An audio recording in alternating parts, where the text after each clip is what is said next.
जय संविधान, जय भीम, महात्मा गांधी की जय, गोडसे मुर्दाबाद। देखिए, जो बात आज मैं कहने जा रहा हूं, ये बहुत गंभीर विषय है और देश की अर्थव्यवस्था पे, देश के बाशिंदों पे, हम जैसे भारतवासियों पे एक बहुत बड़ा घातक हमला जो मुझे लग रहा हो रहा है। और हम लोग अभी तो आर्थिक संकट में जो घिरे हुए हैं और जिसके बारे में चर्चा बहुत ज्यादा हो चुकी है, लेकिन एक बहुत बड़े, इतने बड़े आर्थिक संकट में घिरने वाले हैं जिसका रास्ता मुझे सूझ नहीं रहा है। इसलिए मैंने सोचा कि आज आपके सामने जो मुझे लग रहा है, जो मैं देख रहा हूं कि होने वाला है या हो रहा है, आपके सामने प्रस्तुत करूं। भगवान करे ऐसा ना हो जो मैं सोच रहा हूं, लेकिन जो अभी तक तथ्य मिल रहे हैं, जो प्रमाण मिल रहे हैं, जो इंडिकेटर्स मिल रहे हैं, जो संकेतक मिल रहे हैं, उससे ऐसा लग रहा है कि ऐसा हो रहा है। देखिए, भारतीय या अंतरराष्ट्रीय किसी भी देश की अर्थव्यवस्था में दो सिस्टम्स बड़े महत्वपूर्ण हैं। एक बैंकिंग सिस्टम बड़ा महत्वपूर्ण है और एक कैपिटल मार्केट बहुत महत्वपूर्ण है। अगर किसी भी देश का औद्योगिकीकरण होगा, अगर उसके अंदर इंडस्ट्रीज लगेंगी, व्यापार होगा, तो उस व्यापार के लिए, उस उद्योग को बढ़ाने के लिए सबसे ज्यादा महत्वपूर्ण ये दो अंग हैं, एक बैंकिंग सिस्टम और एक कैपिटल मार्केट। और इन दोनों का बहुत स्वस्थ होना और मजबूत होना और सभी लोगों के लिए लाभप्रद होना बहुत ज्यादा आवश्यक है। बैंकिंग सिस्टम का मतलब हुआ कि जो किसी भी देश के अंदर एक सेंट्रल बैंक होता है, जैसे हमारे देश के अंदर आरबीआई है, अमेरिका के अंदर फेड है, ये सेंट्रल बैंक है और ये रेगुलेट करता है बैंकिंग सिस्टम को, अलग अलग बैंक्स को, चाहे वो प्राइवेट बैंक्स हो चाहे पब्लिक सेक्टर बैंक्स, इनको रेगुलेट करता है। और दूसरा इसका जो सिस्टम है वो है कैपिटल मार्केट का सिस्टम, जिसके अंदर security and exchange board of India Bharatvarsh के अंदर और अमेरिका के अंदर SEC, security and exchange commission, ये रेगुलेटर है और ये शेयर मार्केट, कैपिटल मार्केट की हर चीजों को रेगुलेट करता है। बिना उनकी अनुमति के, बिना उनकी परमिशन के कैपिटल मार्केट में किसी प्रकार का हस्तक्षेप या पार्टिसिपेशन लीगल नहीं है। अब सवाल यह उठता है कि क्या भारतवर्ष का बैंकिंग सिस्टम और कैपिटल मार्केट सिस्टम कोलैप्स कर रहा है? और आप समझ लीजिए, अगर ये कोलैप्स करता है तो देश के लिए इतनी भयंकर स्थिति होगी जिसका हम कोई अंदाजा नहीं लगा सकते। क्योंकि जब भी आप कोई इंडस्ट्री लगाएंगे, पहले छोटी इंडस्ट्री आपने लगाई, अपने घर का पैसा लगा दिया, छोटा सा उद्योग या छोटी सी दुकान आपने शुरू कर दी, लेकिन जब उस दुकान को या इंडस्ट्री को आप बढ़ाने का प्रयास करेंगे तो आपको बैंक से लोन की आवश्यकता होगी। और अगर आप बहुत बड़ा व्यापार खड़ा करना चाहेंगे, रिलायंस और इन्फोसिस और टीसीएस और जियो फाइनेंस और आईसीआईसीआई बैंक या कोई भी, तो आपको मार्केट से, पब्लिक से पैसा उठाना पड़ेगा, क्योंकि फिर बहुत बड़ा बिजनेस तभी आप खड़ा कर पाएंगे। अच्छा, ये भी आप जानते हैं कि एक अर्थशास्त्र के अंदर एक तकनीकी शब्द होता है, मैं बहुत ज्यादा तकनीकी शब्दों का उपयोग नहीं करूंगा, लेकिन कुछ शब्दों का उपयोग करना बहुत आवश्यक है और मैं सरल भाषा में करूंगा जिससे आपको समझने में आसानी हो। यह तकनीकी शब्द है कि economics of scale. Economics of scale का मतलब यह होता है, और आप लोग जो धंधे में हैं, जो उद्योग में हैं, जिनका बिजनेस है, उस चीज को समझते होंगे। इकोनॉमिक्स ऑफ स्केल का मतलब यह है कि जितनी बड़ी इंडस्ट्रियल यूनिट है उसकी प्रोडक्शन कॉस्ट उतनी कम है। क्योंकि मानी बात है कि अगर आप 5,000 करोड़ की एक कंपनी खड़ा करेंगे तो भी एक जनरल मैनेजर रखेंगे, 2 करोड़ की कंपनी खड़ेंगे तो भी जनरल मैनेजर रखेंगे। तो और क्योंकि आप जब बड़ी कंपनी होगी तो उसके अंदर ऑटोमेटिक मशीन्स होंगी, वहां पे एम्प्लॉयमेंट कम होगा, लेकिन क्योंकि मशीनें होंगी वो ज्यादा, आप पापड़ बना रहे हैं, घर में बनाएंगे तो कम बना पाएंगे, मशीन में बनाएंगे तो हजारों लाखों की संख्या में बनाएंगे। आपका मार्केटिंग नेटवर्क होगा, पूरे देश के अंदर बेचेंगे, एडवर्टीजमेंट करेंगे, पब्लिसिटी करेंगे, तो आपकी कॉस्ट ऑफ प्रोडक्शन कम हो जाएगी और फायदा ज्यादा होगा। जैसे उदाहरण स्वरूप अडानी जी सेब खरीदते हैं और आप एक छोटे सेब के व्यापारी हैं, आप ये सेब खरीदते हैं। अगर अडानी जी कश्मीर जाके वहां पे रोज 500 ट्रक सेब का ऑर्डर करेंगे, तो जब वो 500 ट्रक रोज का ऑर्डर करेंगे तो उनको सेब 50 रुपए किलो मिल जाएगा, क्योंकि जो व्यापारी है, वहां का जो उत्पादक है, जो सेब पैदा करता है, उसको लगता है कि चलो कैश पैसा मिल गया और इतनी मेरी सेव बिक गई, अब मेरे को इसके सड़ने या खराब होने की कोई समस्या नहीं है, तो वो उसे 50 रुपए किलो बेचेगा अगर वो 500 ट्रक रोज का आदेश करेगा, ऑर्डर करेगा। लेकिन आप जाके आदेश करेंगे मान लीजिए 1 ट्रक रोज का, तो आपको वो 70 रुपए या 80 रुपए का सेव देगा। अगर आपको 70-80 रुपए का सेव देगा तो उसको अगर आप 150 रुपए का बेचेंगे तब आपको फायदा होगा। लेकिन वही फायदा जो 50 रुपए में अडानी जी ने खरीदा है, वो 20-30 रुपए कम देके अडानी जी अपना सेव बेच पाएंगे, क्योंकि उन्होंने कम प्रोडक्शन, कम कॉस्ट पे सेव खरीदा है, मास स्केल पे खरीदा है, और उनका मार्केटिंग नेटवर्क है, और उनके पास पूरे और ऑर्गेनाइजेशंस के टूल्स हैं। उनके माध्यम से आपको वो अनकॉम्पिटिटिव बना देगा और अपना सेव बेच देगा और आपको नुकसान हो जाएगा। चाहे वो रिलायंस इंडस्ट्री हो, चाहे अडानी हो, या बड़े बड़े पूंजीपति हो, वो आपको मार्केट से बाहर कर देंगे। तो ये तो हो गया इकोनॉमिक्स ऑफ स्केल का मसला। अब चलिए कि आपने या पूरे, अब चाहे अडानी हो, उनके ऊपर भी लाखों करोड़ों रुपए का बैंक का लोन है, अंबानी जी के ऊपर भी है, बड़े बड़े उद्योगपति जितने हैं, या तो उन्होंने कैपिटल मार्केट से लाखों करोड़ों रुपए इकट्ठे किए हैं, या उन्होंने बैंकिंग सिस्टम से लोन ले रखे हैं। आपने ले रखे हैं, लेकिन आपने छोटे ले रखे हैं। अब सवाल ये होता है, मैं ये क्यों कह रहा हूं कि बैंकिंग सिस्टम खतरे में है, और बैंकिंग अगर सिस्टम खतरे में है तो हम लोग तो बैंक में पैसा जमा कराते हैं, हमारे तो सेविंग बैंक में पैसा इकट्ठा रहता है, फिक्स डिपॉजिट में पैसा रहता है, तो हमारा पैसा जो है वो बैंक सिस्टम में रहता है, और उसको वो इंडस्ट्री को या लोन लेने वालों को देकर बैंक अपना काम करता है। अब सोचिए आप, बैंक जो पैसा हमसे लेता है, भाई बैंक कैसे काम करता है, पहले समझे बैंक कैसे काम करता है। साधारण तौर पे बैंक कैसे काम करता है, बैंक क्या करता है कि लोगों से कहता है कि मेरे बैंक में आप डिपॉजिट्स कीजिए, पैसे जमा कराइए, और पैसा जमा कराइए, उसके लिए वो कुछ इंटरेस्ट आपको देता है। जैसे मान लीजिए आप सेविंग्स बैंक में पैसा जमा कराते हैं तो आपको 3% का इंटरेस्ट मिलता है। करंट अकाउंट में जो बिजनेसमैन और इंडस्ट्रियलिस्ट अपना पैसा जमा कराते हैं, ब्लॉक करते हैं, उनको 0% का इंटरेस्ट मिलता है। जो फिक्स डिपॉजिट में पैसा इकट्ठा कराते हैं, अवधि के अनुसार 6.5%, 7%, 7.5% पे उनको पैसा मिलता है। फिर वो जो बाकी सिस्टम से उधार पैसा लेते हैं इधर उधर से, मान लीजिए 8-9% का लेते, क्योंकि वो करंट अकाउंट में 0%, सेविंग्स में 3%, 7%, 9%, तो उनका जो एवरेज कॉस्ट आती है, जो मार्केट से वो पैसा उठाते हैं इंटरेस्ट पे, वो मान लीजिए 5% आता है। अब 5% इंटरेस्ट पे एक बैंक को पैसा मिल गया। अब ये पैसे को अगर वो उपयोग में न लाएं, इसको अगर बाजार में इंटरेस्ट पे न चढ़ाएं और 5% का इंटरेस्ट अपने जमाकर्ताओं को दें, तो बैंक डूब जाएगा। तो बैंक को एक तरफ जहां पैसा उठाना होता है, उसी तरफ दूसरी तरफ उसे अपना पैसा इंडस्ट्री को, बिजनेस को, कॉमर्स को लोन में देना होता है। अब उसने मान लीजिए 5% पे पैसा उठाया, जो पैसा उसने उठाया उसकी कॉस्ट 5% थी, उसने इंडस्ट्रीज को पैसा दिया, बड़ी इंडस्ट्री को दिया मान लीजिए 9% पे दिया, छोटी इंडस्ट्री को 10% पे दिया, बहुत छोटे उद्योगपति को 12% पे दिया, पर्सनल लोन 15% पे दिया, और जिसपे गारंटी ली वो 11% पे दिया, जिसको गारंटी नहीं ली या प्रॉपर्टी अटैच नहीं की या मॉर्गेज नहीं कराई उसको 15% पे दिया। तो करीब करीब अगर 5% का पैसा बैंक ने आपसे मतलब कॉस्ट ऑफ फंडिंग में उठाया और एवरेज कॉस्ट 10% पे दिया, तो 5% का उसको फायदा होगा, अगर उसकी कोई एडमिनिस्ट्रेटिव कॉस्ट नहीं है, ऑफिस की कॉस्ट नहीं है, सैलरी की कॉस्ट नहीं है, और अगर उसका कोई भी लोन नहीं डूबा तो उसको 5% का फायदा होगा। लेकिन मान लीजिए 1% का हो गया नॉन परफॉर्मिंग एसेट, बैंक जो पैसा डूब गया, 1% क्या होगा ये एडमिनिस्ट्रेटिव कॉस्ट, तो भी उसे 3% का प्रॉफिट होगा। ये बैंकिंग सिस्टम का नियम है। लेकिन अगर उसने 100 करोड़ रुपए उठाए और केवल 50 करोड़ बांट पाया 10% पे, और 100 करोड़ उठाए 5% पे, तो उसको कोई फायदा नहीं होगा, बल्कि जो एडमिनिस्ट्रेटिव कॉस्ट है और जो उसके नॉन परफॉर्मिंग एसेट है उसके हिसाब से उसको नुकसान हो जाएगा। तो ये तो हो गया बैंकिंग सिस्टम का। कैपिटल मार्केट में लोगों ने पैसा लगाया, शेयर मार्केट में पैसा लगाया, शेयर मार्केट के अंदर उन्होंने 100 रुपए की चीज खरीदी, ये सोच के कि इसमें 2% 2 रुपए का डिविडेंड मिल जाएगा, 10% प्राइस बढ़ जाएंगे, 12% का रिटर्न मिल जाएगा।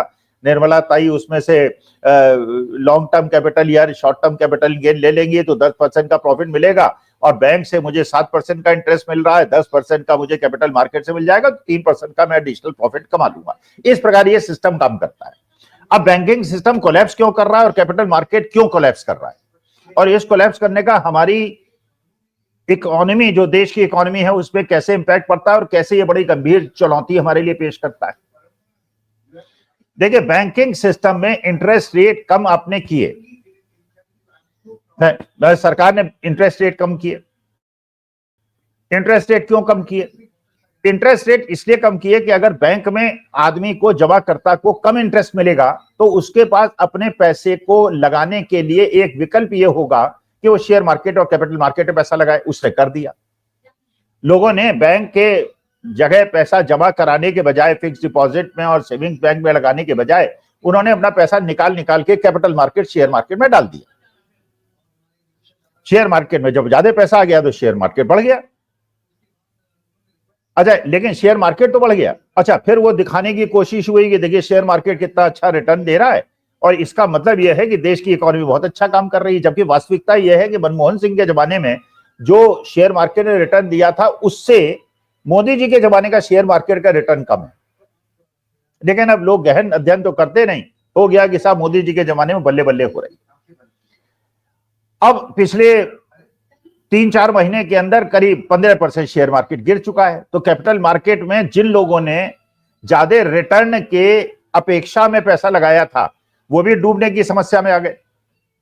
अच्छा, क्योंकि बैंकिंग सिस्टम से पैसा इसलिए निकाला था कि इंटरेस्ट रेट कम हो गया था, बैंक किस समस्या में फंस गए? बैंक इस समस्या में फंस गए क्योंकि बैंक को डिपॉजिट चाहिए थे और उस डिपॉजिट के लिए के लोगों को पैसा ऋण में बांटना था। क्योंकि लोगों ने बैंक में पैसा जमा कराना बंद कर दिया, डिपॉजिट कराना बंद कर दिया, तो बैंक के पास नकदी की कमी हो गई, पैसे की कमी हो गई। और जिन लोगों को लोन लेना था उनकी लोन की आवश्यकताएं बढ़ गई। क्योंकि इसलिए भी बढ़ गई क्योंकि मार्केट के अंदर कैश की कमी हो गई, लिक्विडिटी की कम हो गई, प्रॉफिटेबिलिटी कम हो गई। जो छोटे उद्योग थे उनकी भी प्रॉफिटेबिलिटी कम हो गई। छोटे दुकानदार पर्सनल लोन लेने लगे, गोल्ड लोन लेने लगे, इसलिए एजुकेशनल लोन लेने लगे क्योंकि नौकरियां मिली नहीं और पैसा अपने पास था नहीं, तो उन्होंने बैंक से जाके लोन मांगना शुरू कर दिया। तो एक तरफ जहां बैंक में डिपॉजिट कम हो गया, दूसरी तरफ लोन की मांग बढ़ गई। अब लोन की अगर मांग बढ़ गई तो बैंक पैसा कहां से देते? अगर इंटरेस्ट रेट को आप बढ़ाएंगे, बैंक के इंटरेस्ट रेट को बढ़ाएंगे, तभी तो लोग बैंक के पैसा जमा कराएंगे। और उधर शेयर मार्केट टूट रहा है और शेयर मार्केट टूटते हुए लोग अगर अपना पैसा शेयर मार्केट से विड्रॉ करेंगे तो जिन लोगों ने शेयर मार्केट में 100 रुपए लगाया था, अगर उन्हें 85 रुपए मिलेगा, तो अगर उन्होंने बैंक में 100 रुपए लगाए होते तो उनको तो इंटरेस्ट मिलता, लेकिन अब 85 रुपए लगाएंगे तो वो शेयर मार्केट से पैसा निकालने में भी घबराहट महसूस कर रहे हैं क्योंकि अब वो लॉस में बैठे हुए हैं। कम से कम वो लोग तो लॉस में बैठे हुए हैं जो पिछले 1-1.5 साल के अंदर शेयर मार्केट के अंदर आए। अच्छा, बैंकिंग सिस्टम में पैसे की कमी हो गई। अब बैंक के पास अगर पैसे की कमी हो गई तो बैंक क्या करेगा? बैंक पैसा कहां से लाएगा? अब ये समझिए, इसमें थोड़ा सा टेक्निकल कंसेप्ट मैं डाल रहा हूं, लेकिन ये टेक्निकल कंसेप्ट सरल भाषा में करूंगा जिससे आप लोगों को सबको समझ में आ जाए। देखिए, एक कुछ वर्ड्स हैं जो आरबीआई, क्योंकि जैसे सेंट्रल बैंक है, आरबीआई कंट्रोल करता है बैंक्स को, तो 4 शब्द हैं जिनको समझना बहुत आवश्यक है। और आप देखते हैं जब रिजर्व बैंक की मीटिंग होती है तो 4 शब्द आप इकोनॉमिक टाइम्स में और बाकी फाइनेंशियल न्यूज़पेपर्स में पढ़ते हैं। एक वर्ड है रेपो रेट, एक है रिवर्स रेपो रेट, एक है सीआरआर, एक है एसएलआर। अब बैंक को सुदृढ़ बनाने के लिए, क्योंकि मान लीजिए बैंक के पास 100 रुपए है और 100 रुपए के 100 रुपए वो बांट दे और कल बैंक के ऊपर कोई समस्या आ जाए और डिपॉजिटर्स अपना पैसा वापस मांगने आ जाए तो बैंक तो डूब जाएगा। तो इसलिए भारतवर्ष के अंदर रिजर्व बैंक ऑफ इंडिया ने नियम बनाया हुआ है कि बैंक के पास जितना भी टोटल डिपॉजिट है उसका एक पर्टिकुलर परसेंटेज उसको सीआरआर में रखना पड़ेगा और एक पर्टिकुलर परसेंटेज उसको एसएलआर में रखना पड़ेगा। सीआरआर में रखने का मतलब है कैश रिजर्व रेशो। इसका मतलब है कि अगर आपके पास 100 रुपए हैं तो इसका इतना भाग आपको कैश में रखना पड़ेगा। हर बैंक को इतना कैश को रखना ही पड़ेगा। एसएलआर का मतलब है स्टैच्यूटरी लिक्विडिटी रेशो। इसका माने इतना परसेंट पैसा जो आपने डिपॉजिट में लिया है वो आपको government security, short term government security में रखना पड़ेगा। इसका मतलब अगर 100 रुपए है तो इतना रुपए से 15 रुपए आपको रखना पड़ेगा, उससे ज्यादा आप बांटेंगे नहीं मार्केट के अंदर। उतना कैश में और एसएलआर में आपको रखना पड़ेगा जिससे कि बैंक के ऊपर कोई ऐसा दबाव नहीं आ जाए कि बैंक जो है परेशानी में पड़ जाए, डूब जाए। ठीक है। अब ये बैंक के बाद जो 15-20% हुआ ये पैसा वो क्या करे इसका? अब 0% इंटरेस्ट पे रखेगा तो लॉस पे चला जाएगा। तो रिजर्व बैंक कहता है कि ये पैसा जो है जो आप हमारे बैंक के अंदर रिजर्व बैंक ऑफ इंडिया को अपनी प्रतिभूति मतलब अपने जो गवर्नमेंट सिक्योरिटीज हैं उनको गिरवी रखिए और हमसे हमारे यहाँ पैसा जमा करा दीजिए और हम आपको इंटरेस्ट रेट देंगे। माने reserve bank of India banks के ये पैसे जो वो लोन में नहीं बांट सकता उसके अपने पास रखता है और उनको एक इंटरेस्ट रेट देता है, और ये इंटरेस्ट रेट होता है रेपो रेट। अच्छा, कभी कभी ये होता है कि बैंक ये कहता है, मतलब जब बैंक पैसा लेगा रिजर्व बैंक ऑफ इंडिया से तो ये रेपो रेट हो गया, लेकिन कभी कभी ये होता है कि बैंक के पास ज्यादा सरप्लस हो जाता है, उसके बाद लोन बांटने की स्थिति नहीं होती तो वो रिजर्व बैंक ऑफ इंडिया के पास पैसा जमा करा देता है। तो रिजर्व बैंक ऑफ इंडिया जब पैसा लेता है तो रिवर्स रेपो रेट हो जाता है। तो जब बैंक आरबीआई से पैसा लेता है तो हाई इंटरेस्ट रेट पे लेता है, और जब आरबीआई बैंक से पैसा लेता है तो कम इंटरेस्ट रेट पे देता है। इसका मतलब जो ये सरप्लस पैसा और डेफिसिट पैसा है, जब ये रिजर्व बैंक ऑफ इंडिया के पास जाता है उस पैसे को रिजर्व बैंक ऑफ इंडिया कमाता है, और उस कमाने पे आप जानते ही गवर्नमेंट ऑफ इंडिया किस प्रकार का dividend reserve bank of India से ले लेता है। और भी बहुत सारे विकल्प हैं आरबीआई के पास पैसा कमाने के। लेकिन ये रेपो रेट और रिवर्स रेपो रेट, बैंक ने पैसा जमा कराया आरबीआई के पास या आरबीआई ने बैंक से पैसा लिया, ये हो गया। अब सवाल यह है कि अगर बैंक के सारे बैंकों के पास पैसे की कमी हो गई, डिपॉजिट कम हो गए, लोन की मांग ज्यादा हो गई, तो अब सारे bank reserve bank of India के पास जाएंगे। तो रिजर्व बैंक ऑफ इंडिया के पास तो लिमिटेड पैसा है, वो कहेगा हम ऑक्शन करेंगे, और ऑक्शन करेंगे तो हाई इंटरेस्ट, जो हमें ज्यादा हाई इंटरेस्ट देगा उसको हम पैसा ज्यादा देंगे। तो इंटरेस्ट रेट मार्केट के अंदर बढ़ जाएगा, और अगर इंटरेस्ट रेट बढ़ेगा या गवर्नमेंट ऑफ इंडिया बैंक का इंटरेस्ट रेट रेपो रेट या रिवर्स रेपो रेट को बढ़ाएगी तो शेयर मार्केट क्रैश कर जाएगा।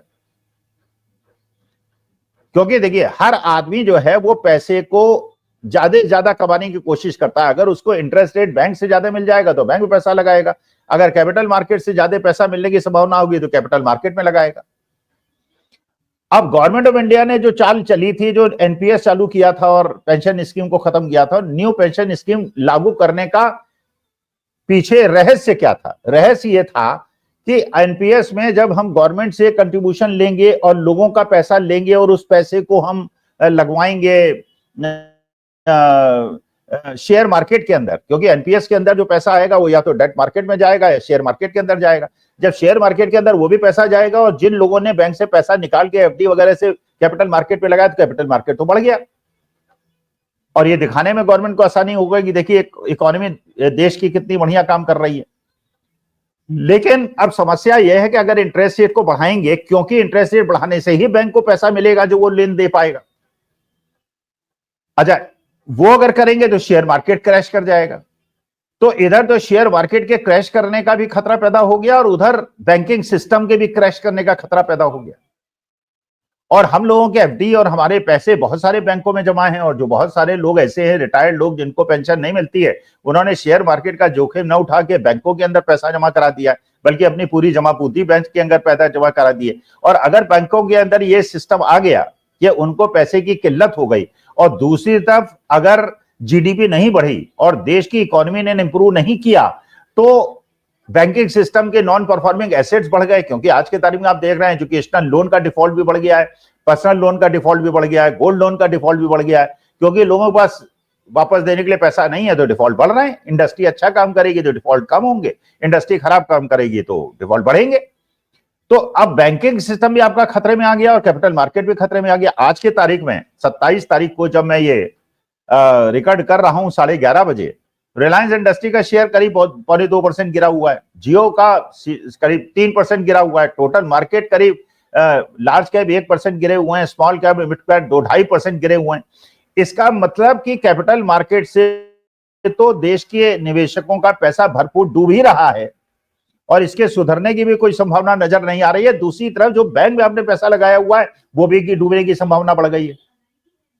तो अगर बैंक में पैसा डूब जाएगा और कैपिटल मार्केट में पैसा डूब जाएगा तो अभी तो आप वैसे ही परेशानी में हैं कि आपको नौकरी नहीं मिल रही, आपके खर्चे नहीं निकल रहे, बच्चों की फीस जमा नहीं हो पा रही, प्राइवेट सेक्टर जो हर चीज का प्राइवेटाइजेशन हो रहा है, आपके जो हॉस्पिटल के खर्चे बढ़ गए, आपके स्कूल के खर्चे बढ़ गए, और दूसरी तरफ जो आपने पैसा बैंक में फिक्स डिपॉजिट में लगाया उसके भी डूबने की संभावना बढ़ रही है, और जो कैपिटल मार्केट में पैसा लगाया है वो भी डूब रहा है। तो फिर देश की इकोनॉमी कैसे होगी? आज देश में ऐसे ही परचेजिंग पावर लोगों की कम हो गई, लोग पैसा लगाने में असमर्थ हो रहे हैं, जिसकी वजह से जीडीपी गिर रही है। और अगर कैपिटल मार्केट भी क्रैश कर गया, इसी प्रकार क्रैश कर गया जैसा कर रहा है, तो गिने चुने जो 10% लोग हैं देश के अंदर जो कैपिटल मार्केट शेयर मार्केट से पैसा कमा के मार्केट के अंदर पैसा डाल रहे थे और जिसकी वजह से खरीदारी परचेजिंग हो रही थी, उसमें क्या होगा? अच्छा, फिर आप लोगों ने मान लीजिए शेयर मार्केट में पैसा नहीं लगाया, आपने एफडी में पैसा नहीं, रियल एस्टेट में पैसा लगाया, आपने प्रॉपर्टी में पैसा लगाया। देखिए, प्रॉपर्टी में जो ज्यादातर पैसा लगता है वो उन लोगों का लगता है या तो प्राइवेट सेक्टर में 5-5, 6-6 करोड़ की नौकरी कर रहे हैं या जिन्होंने शेयर मार्केट में भरपूर पैसा कमाया है। अब शेयर मार्केट में भरपूर पैसा कमाने वाले अगर कैपिटल इसमें रियल एस्टेट में और प्रॉपर्टी में जा रहे थे और उनका पैसा आज 15% डूब चुका है, तो रियल एस्टेट की भी डिमांड कम हो जाएगी और आपकी जो प्रॉपर्टी आपने खरीदी है उसके भी डिमांड कम हो जाएगी। आप देखेंगे पिछले 4 महीने के अंदर जो शेयर मार्केट क्रैश किया है उसमें सबसे ज्यादा गिरावट रियल एस्टेट की हुई है, क्योंकि प्रॉपर्टी वही लोग खरीद रहे हैं जिनके पास सरप्लस पैसा। अगर वो सरप्लस पैसा नहीं रहेगा तो रियल एस्टेट कैसे बढ़ेगा? तो आपके पास शेयर मार्केट में पैसा कमाने की संभावना कम हो गई, बैंक के डिपॉजिट से पैसा कमाने की संभावना कम हो गई और रियल एस्टेट में पैसा कमाने की संभावना कम हो गई, वहां पे पैसा डूबने लगा।